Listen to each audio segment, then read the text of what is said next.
चौका हा? आधीच सांगा तो तिथे एखादी गोष्ट बोलली तो वाढून सांगायची बरं का. हो हो मला कळते, मी बक्कळ सोयरी की लावल्या. चल राम राम. बसा. आम्हाला मुलगी पसंत आहे. पोरग काय करते? कंपनीत आहे पोरग जॉबला. पगार किती आहे? 15,000 रुपये. लाख रुपये आहे.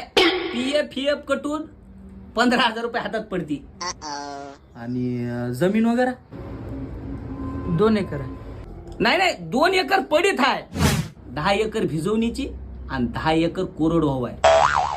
Total 22 acre.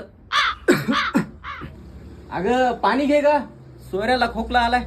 नाही पाण्यानं काही होत नाही. हे दारू पिले की खोकला थांबते. आणि साधा सुद्धा खोकला नव, हे टीबीचा खोकला आहे.